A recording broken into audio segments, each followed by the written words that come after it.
todos. É evidente que é muito alegre que estou. No ano 2000, participamos nas comemorações dos 500 anos da descoberta do Brasil. Eu tive a oportunidade de dizer lá, toda a Assembleia, que estaríamos ali muitos daqueles que talvez estivéssemos enxulados nas caravelas que vieram até aqui à costa do Brasil. E, naturalmente, que essa partilha da busca do lugar onde pudesse desejar o Evangelho de Jesus, na sua poder, estaríamos de novo agora preparados para levar as caravelas para o outro lado do mar, para a nossa terra de origem na época e agora de destino. Porque é evidente que tendo o cristianismo nascido na Ásia Menor, assim, em Israel, propagado-se por todo o continente europeu, caiu verticalmente ao longo dos séculos e muito mais na figura do Espiritismo no final do século XIX, princípio do século XX. Hoje, na Europa, o Espiritismo quase não existe, não é? Sempre no neurálgico onde o Espiritismo nasceu e cresceu na França, está reduzido a hoje a 2 ou 3 centros espíritas, meia dúzia, não é? E mesmo essa meia dúzia muito limitada na divulgação, na difusão, poucos naturais da França terão abraçado de novo o ideal espírita. E portanto nós temos uma responsabilidade muito grande, nós, os portugueses, talvez os jogadores de clientes, temos essa responsabilidade enorme de procurar divulgar a mensagem espírita pela Europa, que está muito materializada, aliás, como todo o noticiário pode facilmente comprovar. Mas é que nós resolvemos trazer a doutrina, quer dizer, vocês provavelmente, e eu não sei onde é que se vai parar, desculpem lá, porque esta conversa não trabalha. Quer que alguém aperte para você lá? Vou ir para ali. Dê alguém o aparelho para aperte para lá. Não está funcionando? Está embutido a pau. Eu achava que era um abuso trazer até vocês conhecimento de doutrina, não é? Conhecimento de doutrina. E é sempre bem trazer conhecimento daquilo que foi o desenvolvimento do espiritismo em Portugal. É consenso hoje dizer-se que o marxismo-leninismo, na figura do comunismo, cresceu, foi implantado em 17 de outubro de 1917, na Rússia, mais tarde transformada na União das Repúblicas Socialistas Soviéticas.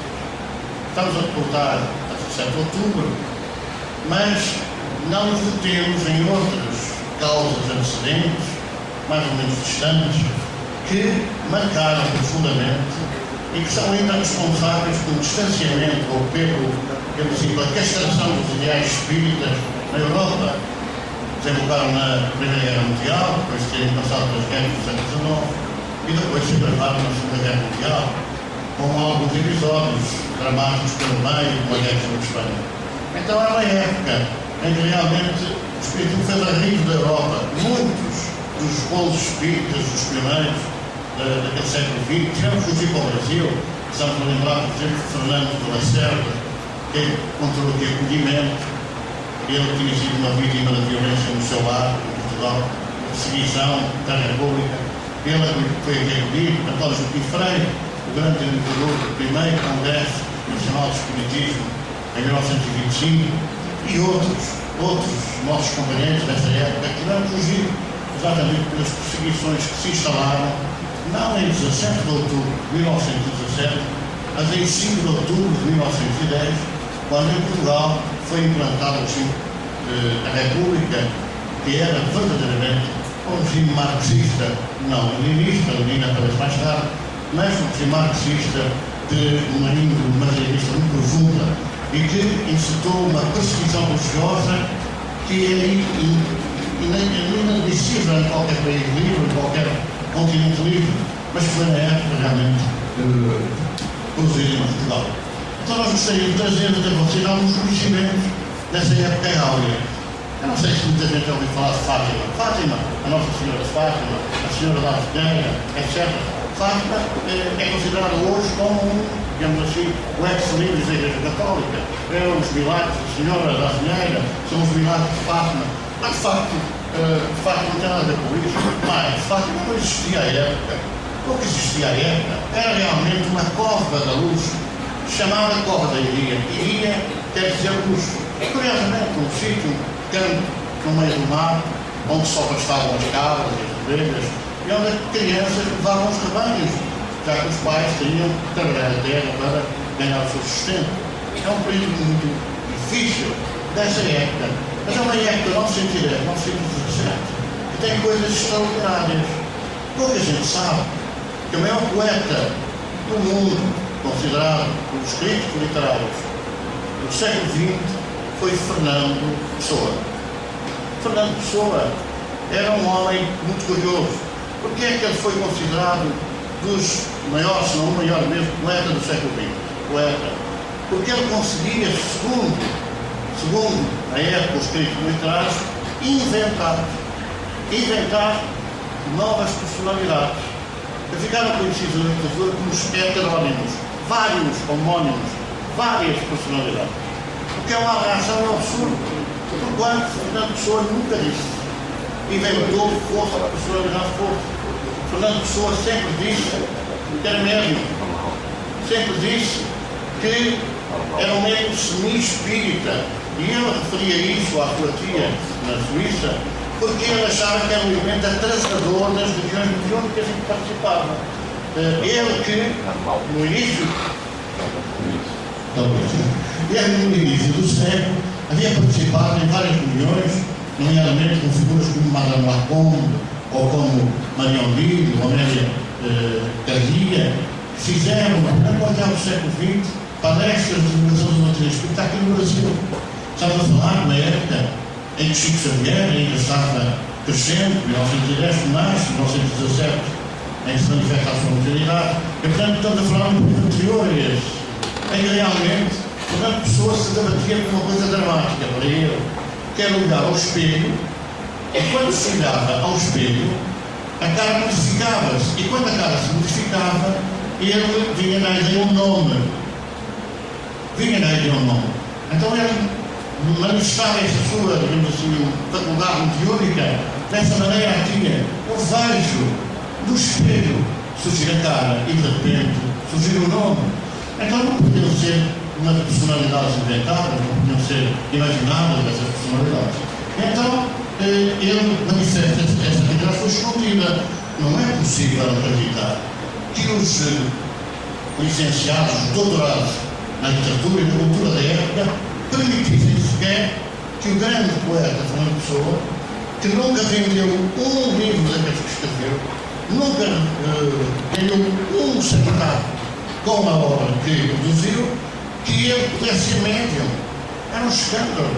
Não podia ser considerado médium. Embora, por exemplo, figuras declaradas da cultura portuguesa, como o professor Egas Muniz, que foi mais tarde Prémio Nobel da Medicina, tivesse relacionamento com este homem tão extraordinário, em 1931 ainda dizia que sim, senhora, que recebia entidades tão extraordinárias que algumas escreviam pior do que ele e outras escreviam melhor do que ele. É um absurdo, uma aberração, considerar que eu sou capaz de escrever melhor do que ele. Não é possível. Só é possível se alguém, por mim, escrever. Alguém que escreva normalmente melhor do que eu. Esta fase de ouro, digamos assim, da intervenção espiritual naquele país da ponta da Europa, que visava acordar as mentes materialistas que desejavam, particularmente no nosso país, com o frente da República.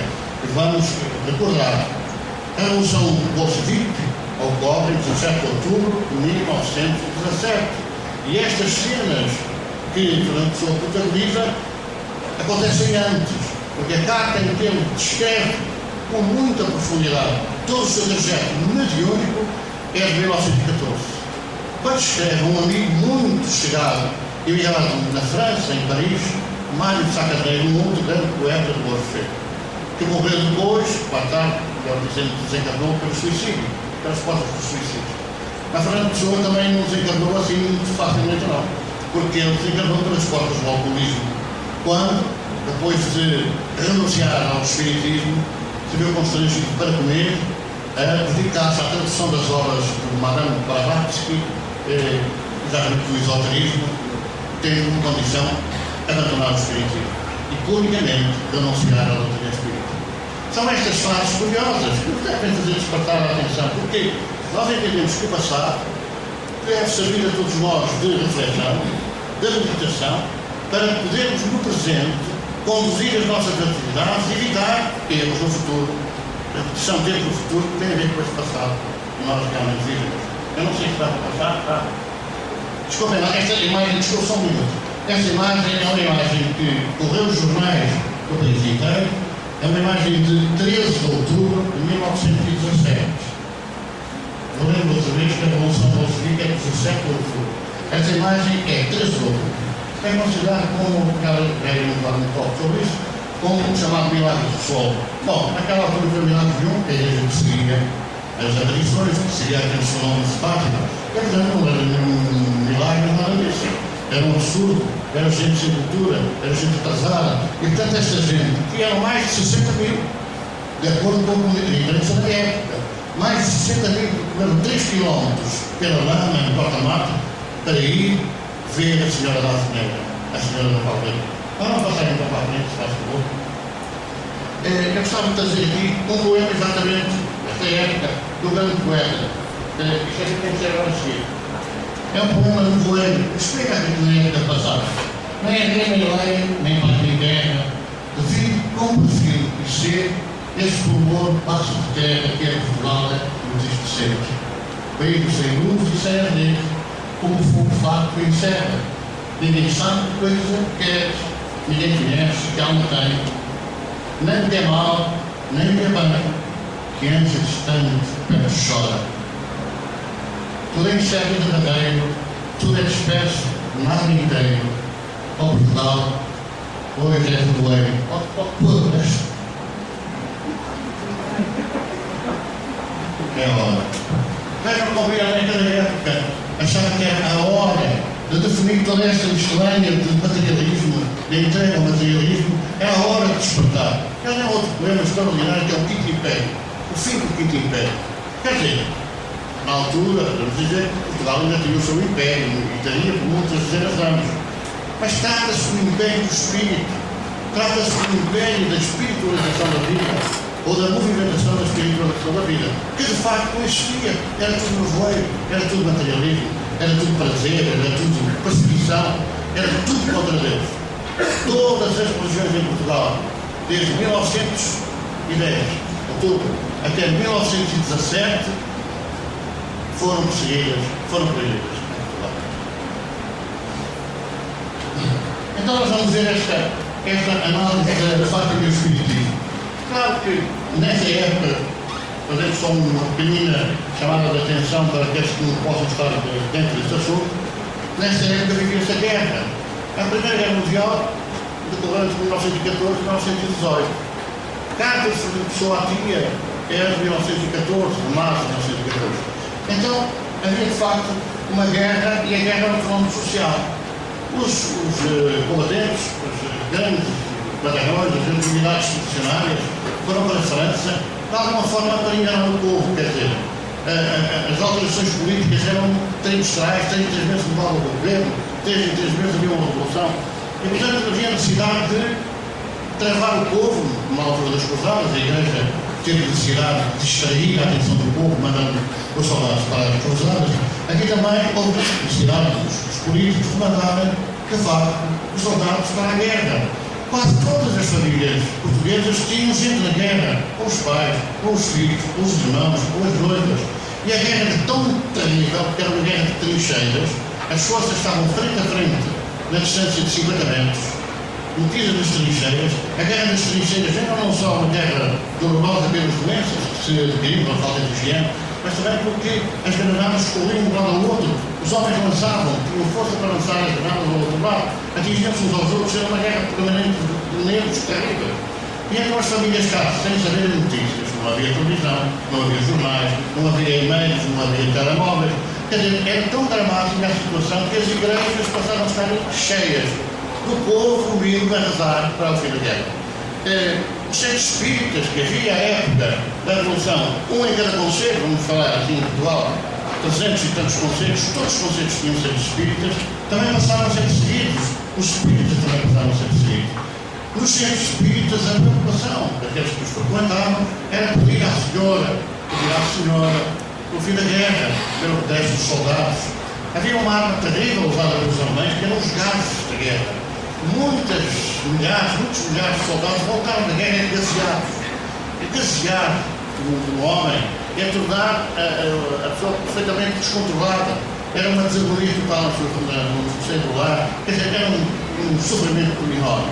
Então a oração era realmente permanente, enquanto a ditadura da República materialista conseguia de uma forma absolutamente incrível. Bom, quando chegamos a 1917, há um golpe militar. A história de Portugal sempre teve marcada por militar, mas durante o século XX foi particularmente influenciada por isso. Em 1917, já no final de 1917, um militar com o nome de Sidónio Pais tomou o poder e, segundo alguns críticos da área materialista, toma o poder exercendo a ditadura. Mas, curiosamente, o primeiro ato que ele termina é o fim da perseguição religiosa. A ditadura transforma-se noutra ditadura que acaba com o fim da perseguição religiosa. Portanto, quer dizer, há aqui uma modificação e, naturalmente, nota-se muita tensão espiritual. Para nos situarmos, nós estamos no mês de fevereiro. No mês de março de 1917, pode passar aqui, faz favor. No mês de março de 1917, somos no dia 11 de março, aquela ânsia da volta dos soldados, um centro espírita em Lisboa, que era dirigido por um senhor chamado Carlos Caldeirão, recebe uma mensagem muito espiritual. A mensagem dizia assim: não vos compete ser juízes. Aquele que vos julgará não ficaria satisfeito com os juízos precipitados. Tem fé e esperai. Não é costume nosso predizer o futuro. Os arcanos do futuro são insondáveis, mas por vezes Deus permite que se ergue uma ponta do véu e um encobre. Pode passar, por favor? Assim, pois, tem confiança nas nossas prevenções. A data de 13 de maio será de grande alegria para os bons espíritas de todo o mundo. Ter fé e ser bons. Assinar esta mensagem, ego sum caritas. Acrescentava na própria mensagem, já vamos ver como é que a mensagem do Espírito, para terem, enfim, a noção de como é isto se estabelecerá. A luz brilhante da estrela matutina os alumiará ao caminho. A luz brilhante, a estrela matutina, a estrela da manhã, a senhora da fogueira, como vamos ver a seguir. A senhora considerava hoje Fátima, outra dizer, o lugar de Fátima não existia, porque existia a cova da luz por a qual daí. Então, como é que a mensagem foi escrita? Também estamos em 1917, em março.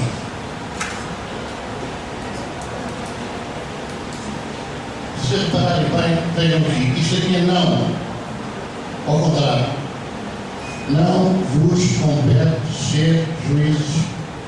Exatamente a mensagem. A mensagem que eu procurei. A mensagem do médium, que era também Carlos Caldeirão, escreveu essa mensagem no sentido inverso. Só lida, aliás, mais tarde, se saber novo, faria também uma demonstração dessas, porque só quando a folha imperceptível foi levantada para a Assembleia e as pessoas, sem saber, o orador que estava a ler a mensagem, saber o que é que estava lá escrito, a primeira final ele disse, ao contrário, e a folha veio à forma correta. Realmente ela foi, pode passar, ela foi escrita dessa maneira, como podem dizer, não vos compete ser juízes. Pensem que a mensagem foi escrita. E depois, pode passar. Depois é outra parte, pode passar, não é? Depois, o que é que diziam os Espíritos? Estamos a falar de 11 de março de 1917. A mensagem dizia 13 de maio, 2 meses antes. E a mensagem, quer dizer, os Espíritos diziam, publiquem nos jornais, para que fique registado. Publiquem nos jornais, anunciem nos jornais o que vai acontecer em 13 de maio de 1917 próximo. A mensagem foi publicada com este anúncio que aqui podem ver. 135.917. E os 135 de 1917 eram 13, os 5 de 1917. Esta mensagem está publicada nos jornais da época, não está publicada nos espíritas calamos-nos. Nos espíritas da época, calamos-nos porque as perseguições, de facto, ocorreram aos espíritas e não a qualquer outra religião. É para ti aí, porque deve ser. Então esta mensagem dizia: não esqueças o dia feliz em que findará o nosso martírio. A guerra que nos fazem terminará. E assinava A.C. Pode passar, faz favor. Este anúncio, claro, muita gente não parou nele. Todavia, em 11 de maio de 1917, os jornais receberam outra mensagem que dizia assim. Isto é o título e o que diz o jornal. Recebemos ontem um postal cujo texto passamos a reproduzir. Hoje, 11 de maio de 1917, o senhor redatores foi participado pelos espíritos, a diversos grupos espíritas, e no dia 13 do corrente há de dar-se um facto a respeito da guerra que impressionará fortemente toda a gente. Tenho a honra de me subscrever espírita e indicado propagandista da verdade. António. Bom, de facto, estes anúncios foram mais ou menos lidos com qualquer desatenção, provavelmente seria agora, não é? Nós publicássemos agora um anúncio qualquer, no Rio de Janeiro, ou em Salvador da Bahia, acontecer isto ou o outro, daqui por 3 ou 4 meses, é só daqui por 3 ou 4 meses e ninguém relacionava. A época foi o que aconteceu.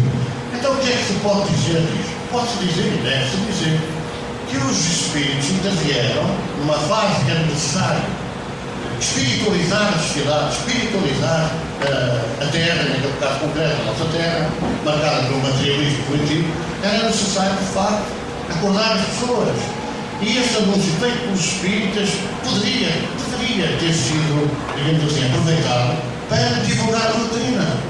Agora, olhamos as perseguições e ainda continuavam, particularmente aos espíritas, não era propriamente ao espiritismo, por arrastamento.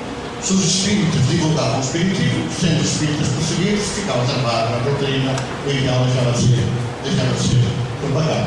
Então, nós gostaríamos de dizer, por exemplo, para quem não sabe, que estas duas viúdas, esta era a mais velha, condenada logo a seguir, a outubro, a prisão perpétua, do nome era Lúcia, e condenada a prisão perpétua, porquê? Porque logo que aconteceram aqueles fatos e morreram a irmã e o primo, morreram com uma doença terrível chamada pneumónica ou hepatite da época, ela foi metida no convento. 12 anos. Com 12 anos foi para o convento.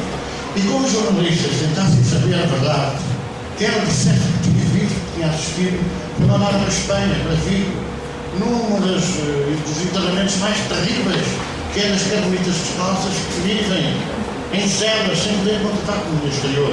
Esta, mais tarde, mulher, acabaria por ver para lá o dia do exterior, quando Paulo VI, passado 30, 40 anos, visitou Portugal e ela foi autorizada a sair do convento para ir falar com o Papa. Era a Lúcia e era a Jacinta, duas miúdas. O outro miúdo era o Francisco. O que é que tem de curioso? Com o slide, faz favor, eu não tenho isso. Não está nada atrás. O que é que tem isto de especial? É especial porque a Lúcia, mais velha, falou com a senhora. Mas quem era a senhora? Era a mãe de Deus, disse agora, não disse? A mãe de Deus. Bom, mas as miúdas não sabiam nada disso. O que os miúdos disseram foi que era a senhora da Arcegueira, mais brilhante que o sol. Era uma senhora muito bonita, mais brilhante que o sol. Não disseram que era a mãe de Deus, não disseram que era a Nossa Senhora, não disseram nada, disseram a senhora mais brilhante que o sol. E é curioso que a Lúcia viu, ouviu e falou. Mas a Jacinta só viu, não ouviu. E o Francisco só ouviu e não viu. Estamos na presença de dois tipos de mediunidade: evidência e de audiência. Um deles viu e ouviu, o outro só ouviu, tirando a audiência, o outro só viu, tirando a evidência. Os três tipos de mediunidade é um reflexo absolutamente claro da mediunidade anunciada pelos espíritas. As crianças, nós sabemos, às vezes mentem também, mas Os adultos mentem muito mais. Os adultos, nós preparamos as coisas da melhor forma. As crianças aqui não vivem para fora. A mentira tem passos curtos, não é? Nas crianças, a gente descobre quase logo. Dos adultos, às vezes só descobre quando o problema surgiu grave na nossa vida. Então, as crianças, como Jesus dizia, eu não se parecer com estas crianças, não é verdade, dos céus, metem agora, assim dizem, a verdade, batem-se agora, depois estão a brincar outra vez. Nós é que não fazemos bem essa conversa, não é? Nós guardamos. Então as crianças contaram o que viram, o que ouviram, e foram perseguidíssimas. 3 em 13 de maio, mais de 60 mil em 13 de outubro. É do noticiário da época, não é do noticiário espírita. Os espíritas fechamos no silêncio, com medo das perseguições. Então, estes 60 mil em outubro presenciaram o quê? Bom, ninguém viu a senhora a não ser as crianças. Mas eles presenciaram o quê? Um facto extraordinário que iria abalar toda a gente. E qual foi o facto extraordinário? As notícias que havia de cá é que choveu torrencialmente toda a manhã. Toda a manhã choveu. A gente humilde percorreu aqueles caminhos lamacentes até o local onde diziam as crianças a parceria à Senhora das Ilhas. Os jornais dizem mais de 60 mil carros antigos que ficaram travados no caminho porque não conseguiram passar. 13 de outubro de 1917. Chovia torrencialmente. De repente, à hora do meio-dia, as nuvens afastaram. E 60 mil, mais 60 mil, viram o sol bailar. Bom, vamos ser claros. O sol não pode ter bailado. Porque qualquer alteração astronómica, qualquer planeta, qualquer estrela que se movimenta, durante o Sol, que se movimenta é um desequilíbrio do sistema solar e era uma catástrofe. Portanto, o Sol não bailou, mas todos viram bailar. O fenómeno, aliás, de alucinação coletiva, bom, não é fácil. Não é fácil. Quem produziu aquele fenómeno de 60 mil verem o Sol bailar, tinha um poder superior àquilo da Terra, ninguém tem. Então o fenómeno foi extraordinário, por isso ninguém pôde contrariar o fenómeno. Ninguém pôde negar o que aconteceu. Então aconteceu mesmo. Não houve segredos. A senhora não disse às crianças, não contem a ninguém. Olhem que vocês vejam lá. Não falou nada disso. Entretanto, nós hoje conhecemos os 3 segredos de Fátima. Não sei se já ouviram falar nisso, né? Os 3 segredos de Fátima. Então é curioso. Um dos segredos de Fátima, não vou falar nos outros. Um dos segredos de Fátima. A Rússia vai converter-se. Ora, a Rússia era cristã. A Rússia deixou de ser cristã em 17 de outubro de 1917. Passou a ser comunista. Já era cristã. Como é que a senhora brasileira, agora, entre aspas, mãe de Deus, segundo os conceitos da religião tradicional, se enganou daquela forma? Como é que ela não sabia que a Rússia era cristã? Mas ela disse que ia se converter ao comunismo. Não disse nada disso. Não falou tão pouco na conversão da Rússia. E precisamos de conhecer que a revelação destes ditos segredos foi em 1932, 15 anos depois, eles terem ocorrido. E nessa época, 1932, de facto, a Rússia é comunista. Vai converter-se um dia, com certeza que sim. E o outro é que o Papa vai ser assassinado. Mas não foi. Mas houve alguém que tentou saqueá-lo, não sei quando e tal. Não é verdade. Mas a igreja vai ser perseguida, também não é verdade. Realmente, quem ia ser perseguido e a senhora anunciou eram os espíritos do espiritismo. Eram os espíritos e eram os espíritos. Como foram? Mas é curioso reparar no seguinte: a intervenção no mundo material, aplicado pelo mundo espiritual, certamente, nós não nos primeiros passos, fez com que no movimento espírita português, a partir de certa altura, entrassem espíritas, não espíritas, de qualquer maneira. Nós conhecemos isso. Quando Roma virou cristã, e Constantino disse de um dia para o outro, todos são cristãos a partir de hoje. E no dia seguinte, todos passaram a ser mais cristãos do que os cristãos. Aqueles que perseguiram, que mataram os cristãos, no dia seguinte já eram inimigos, os outros, que perderam as costas, e viraram todos cristãos para mandar. Passaram a ser os que mandavam o cristianismo. E passamos a ser, para não se falar mais claro, passamos a ser os que deturpamos toda a mensagem de Jesus, que alteramos os conceitos, que acabamos com os grandes fenómenos mediúnicos, transformando muitos deles em milagres e coisas do outro mundo, etc. Deturpando a verdadeira mensagem que Jesus havia deixado. Então aqui foi o mesmo. Enquanto não houve, digamos assim, um travar das pessoas que aderiram a este movimento espiritual, a Igreja não descansou. Quando não conseguiu, converteu-se. De um dia para o outro transformou nos milagres, a senhora brasileira, a mãe de Deus, as crianças não foram libertadas, melhor, duas tinham desencarnado, mas a outra, a pá mais velha, continuou presa, continuou impedida de contar a verdade. E foi obrigada, entre aspas, a escrever, porque ela não foi ela, a escrever aquilo que 15 anos antes tinha ouvido da senhora brasileira. E também dificilmente se lembraria, 15 anos depois, dificilmente se lembraria do que tinha ouvido naquele ano de 1917. Então, vamos passar adiante. Então nós vamos só ver as imagens, não é? Das pessoas olharem para o sol, são a imagem da época, necessariamente muito difícil de ver, ter melhor qualidade. Pode passar, se faz favor.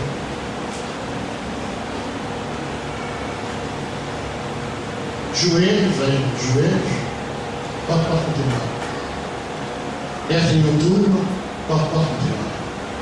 Isto era a caminhada para lá, os carros antigos, já uma capineira da prisão, não havia nada, a capininha que havia não havia uma avenida que já não é mesmo, já foi transplantada, já foi transformada, hoje conhecem, que lá realmente era um templo incrível, uma coisa enorme, muito rica, esplendorosa, mas somos nós que fazemos o esplendor vibratório das nossas casas espíritas, naturalmente, são os religiosos que fazem esse esplendor vibratório em cada sala das suas religiões ou das suas crenças. Bom, vimos esta questão, as perseguições, os segredos e agora a energia está na verdade. Que é que realmente nós estamos a procurar fazer. Porque assim, o que é que isto tem a ver com o espiritismo? Isto tem a ver com as relações entre o mundo espiritual e o mundo material. Tem a ver com as tentativas que ao longo de séculos, as tentativas que ao longo de séculos foram feitas com o mundo espiritual para nos acordar. Só para terem assim uma noção, assim, hoje disse que São Francisco de Assis, às vezes tinha aqueles problemas de São Francisco de Assis, nós não acreditamos nos santos, mas os santos não é como os espíritas, mas assim mas ação. Mas às vezes é assim o espírito, Kardec vai lá nas 3 descrições que faz do Evangelho, São Mateus, São Marcos, São Lucas, São João. Não é importante para nós se são santos e não são. São Francisco de Assis, ou Francisco de Assis, como queiram, terá feito votos de pobreza. Não é?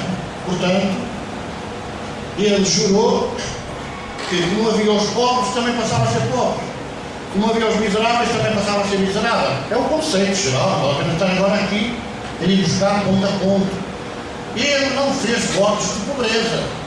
Isso foi criado por interesse.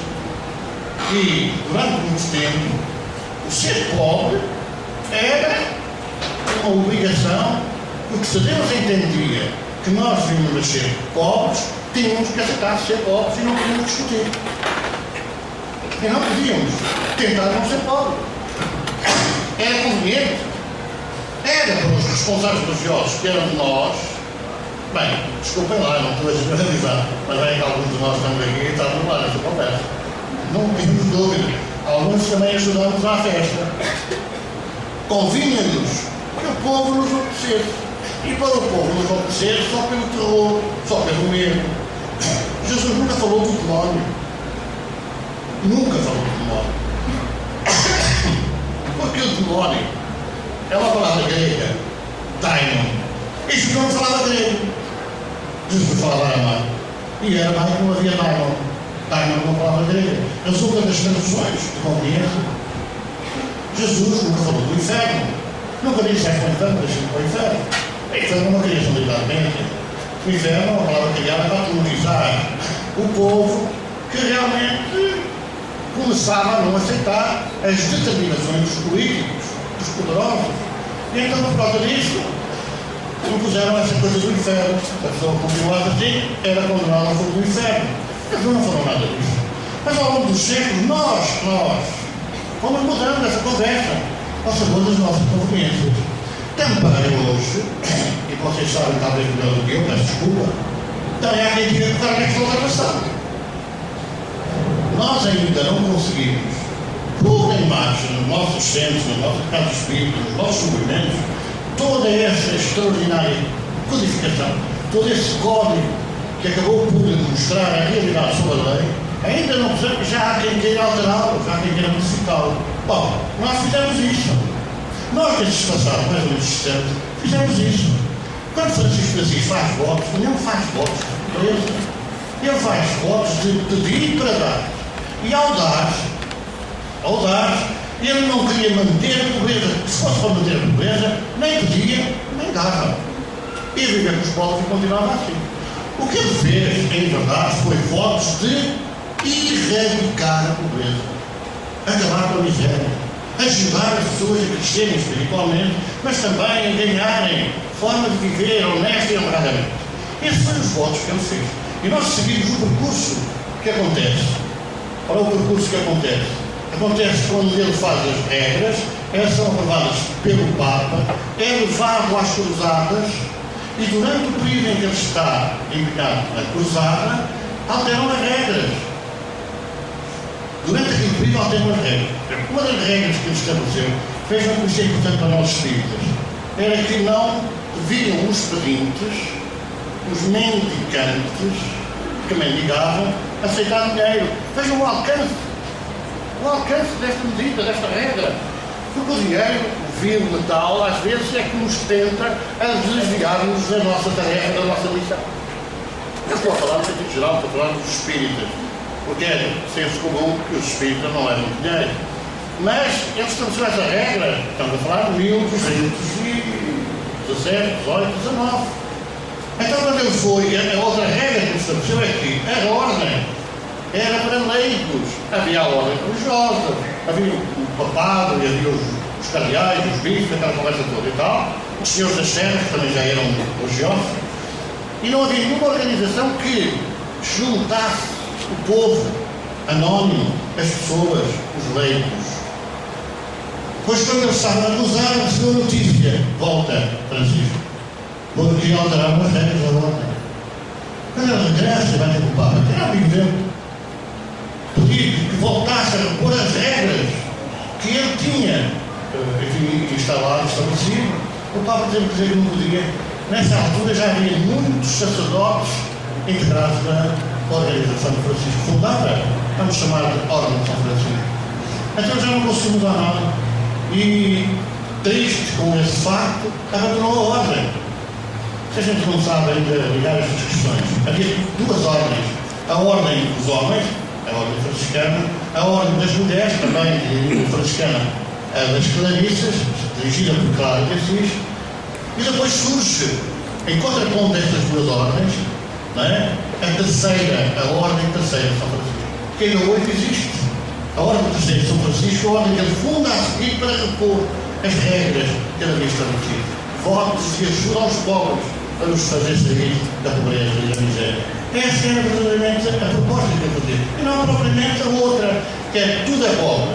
E como tudo é pobre, é curioso, só para terem uma noção, que na época do feudalismo, a crise que resulta das cruzadas, da substituição da agricultura, dos feudos, do trabalho nos feudos, pelo comércio, com o aparecimento dos burgos, e naturalmente, depois mais tarde chamam das burguesias, essa substituição levou os senhores das terras a vender os feudos que não rendiam para irem para o comércio, para os burgos, transformando-se nos burgueses da época.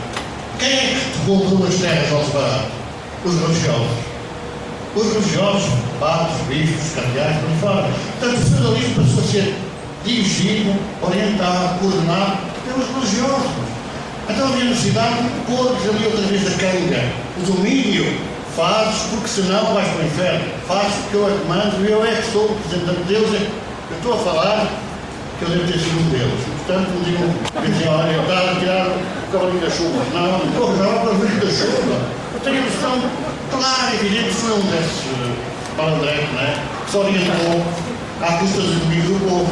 Porque se alguém quiser fazer uma companhia, também não há problema nenhum. Que quando alguns estamos aqui também, não é certo? Então é preciso lutar aquilo que o passado nos pode trazer de ensinamento para o presente. A humildade, mas como se fala de humildade e a gente quer ir para a frente? dos bois, levar a carroça para a frente dos bois. Não há humildade, há vaidade, há orgulho, há esse resquício do poder que nós, de alguma forma, efêmera, entendido, de alguma forma fizemos, lutamos, travamos essa luta. Vencemos, em muitos casos, perdendo a seguir, quando entregamos o corpo para a sepultura e acordamos do outro lado, carregados de dívidas, carregados de remorsos, carregados de problemas espirituais. Para esta mensagem, nós talvez hoje devemos tomar.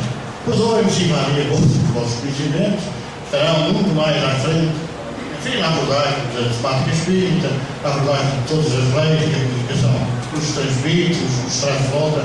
Mas há necessidade que refletimos um pouco sobre o tempo perdido, sobre os testemunhos que não temos, sobre a nossa conduta atual.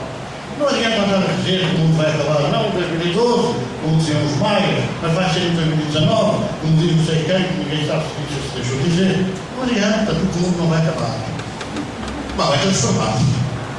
É nós temos falado. A crise ainda não chegou em grande violência aqui ao Brasil, a crise financeira, a crise económica, claro, da Europa e da América do Norte. É um fim. Quer dizer, a situação pode continuar assim, não pode ser. É o fim desta etapa, é o fim deste mundo, é o fim. Podem fabricar não sei quantos frigoríficos, carros, aquecedores, painéis solares, porque não haver quem compre, vão ficar a apodrecer dos armazéns. Isso não há emprego, isso é um desemprego desenfreado, isso não há dinheiro para comprar. Ninguém vai comprar. Aqueles que têm paquetes de luxo e que têm dinheiro a outros, não vão poder usá-lo para comprar coisa nenhuma. Talvez precisem comprar laranjas, mas para isso não é preciso ter grandes fortunas. Talvez precisem bem ganhar um pão, porque quando não tiverem que comer, não vão nada de comer automóveis, ou frigoríficos, ou nada disso. Então a crise que está a passar no mundo é uma crise de valores. E isto vai ter que abanar. Ou melhor, já está a abanar. Onde é que são os locais onde se está a abanar? Reparem, toda a gente fala que uma bomba à cintura de não sei quantos, no Médio Oriente, matou 50 pessoas. No mesmo instante, morreram milhares de fome. Milhares de fome e ninguém refere isso. Vejam como o mundo está absolutamente à cabeça. Quando não temos noticiário para dar nos grandes telejornais, dizemos que um casal foi atropelado na Conchicina quando ia começar o passeio sem mudar no semáforo. Temos coisas ínfimas. E quando há grandes tiradas de altruísmo, não se noticiam. Não se noticiam. O mundo em que a gente está, a transformação que nós estamos a ver é esta, que vai ditar a entrada no mundo de regeneração com cunhas, passaportes especiais, em grandes paquetes, em grandes aviões. Não, pelas faltas de dor, de sofrimento. Nós sabemos espírita, nós sabemos isso. Mas não adianta ficar fechado nas paredes de uma casa espírita, a contar contas, a fazer passar as contas, os nossos irmãos árabes passam a vida. Mas é fazer, é ver onde é que estão as necessidades espirituais. Porque necessidades materiais há muitas, nós não temos como driblar isso. Não temos como driblar isso. O meu país está a passar uma crise tremenda, uma crise económica, uma crise financeira e outros, a Igreja está pior. Toda a gente quer acabar com aquilo, mas ninguém sabe como é que vai comprar as coisas, porque nós não temos trigo, nós não temos vinho, nós não temos arroz, nós não temos laranjas, nós não temos ovos, nós não temos galinhas, nós não temos carne, temos que importar tudo, temos que pagar. Se não pagar, ninguém vende. E há muita gente que está cega. Não, bora, não se paga a ninguém. Não como. É uma cegueira. Ninguém raciocina, ninguém reflete, ninguém medita. Tudo se revolta, tudo em matéria em arte. Quanto pior, melhor. Se calhar não vai ser. Só quando é o pior é que todos nós acabamos por acordar, para não acordar. E a doutrina espírita nos traz. Eu às vezes vejo pessoas a irem buscar a verdade, a irem buscar a luz, a irem buscar a energia, fora das casas espíritas. Eu digo muitas vezes, tudo bem, é respeitável. Essas várias práticas energéticas, mediúnicas, são respeitáveis, não tem nada contra, não tem nada a ver contra isso. Mas nós temos a energia com o amor, aliás com o amor, sem interesses económicos, sem interesses financeiros, sem interesses de projeção pessoal. O que é mais forte, senão a energia dada com amor, a energia dada sem interesse secundário, a energia, a ajuda, o auxílio, está com essa energia que nos dá a luz do Consolador. E não é adianta estarmos sentadinhos nas cadeiras, porque o Consolador consola. E quando nós estamos só com as solas agarradas ao chão, não consolamos ninguém. Não consolamos ninguém. Nós temos que sair a espalhar a boa nova. Quantos saem a espalhar a boa nova? Na minha terra, muito poucos. Muito poucos saem a espalhar a boa nova. Muito poucos saem a espalhar a verdade que Jesus deixou. Muitos poucos saem a espalhar a esperança, a fé, o consolo na vida que há de vir, de acordo com a nossa conduta, com o nosso comportamento. Muito poucos saem. E aquela frase que Jesus deixou, e as que forem testemunhas meus diante dos homens, eu serei testemunha deles diante de Deus. E onde está essa frase? Como temos sido nós testemunhas daquilo que Jesus deixou da sua mensagem? Como temos? Temos um manancial de luz na codificação. Posso dizer que, no meu entendimento, vamos desculpar, quem não concordar, está tudo bem. A primeira obra mais importante é o Evangelho. Não, o que é o Evangelho? Foi o que Jesus falou. O Consolador vem bradar tudo quanto tem dito, vírgula, que esclarecerá todas as coisas. E o livro dos Espíritos não se vai ficar chateado por ser o Evangelho primeiro. Mas Kardec escreveu primeiro o livro dos Espíritos. Temos que ver o contexto sócio, político, filosófico, cultural da época. Ele era levado a escrever o Evangelho em terceira fase, não é? Porque as religiões começaram a tentar apropriar das lições da filosofia espírita, do espírito e da ciência espírita e dos médios. Então teve que vir a parte religiosa. Mas há espíritas, como estes nossos, que nós devemos respeitar, e acham que a espírita não é religião. Não tem nada a ver com a religião, não tem nada a ver com isso. Mas Jesus é o caminho, a verdade e a vida. Às vezes são contrassensos. E a gente não entende. Então esta mensagem que eu gostaria de deixar-vos aqui, de esperança e de reflexão, eu peço sempre para pedir desculpa se porventura invadir a vossa forma de analisar a doutrina e se vir contar uma história, se calhar não tive muito respeito, mas é a história da minha terra e também é uma história muito importante para o movimento espírita, que está absolutamente caído na nossa terra e na Europa. Não vai, não avança, não se projeta. E nós temos em conversar aqui uma data de gratidão para convosco. Divaldo Franco visitou a nossa terra em Viseu em 1967, em agosto. Pela primeira vez, numa aldeia sem luz, à meia-noite, Divaldo Franco falou sobre a Senhora da Armeira, a Senhora da Covadeira. As 50 pessoas que estavam à meia-noite a ouvir a sua palestra, nem sequer se perceberam que era um espírita que estava a falar de alguma coisa que lhes dizia também respeito, mas de uma forma nova. Depois de abril de 74, da Revolução de Abril, se abriram as portas da doutrina espírita, Divaldo passou todos os anos, religiosamente, por um tempo, visitar a nossa terra, levar as palestras, numa fase experiencial, levar a cabo seminários, percorrendo centenas de quilómetros de um lado para o outro, sempre a levar mensagem espírita a toda a gente. E é responsável por hoje termos, talvez entre federados e não federados, quase 200 casas espíritas em Portugal.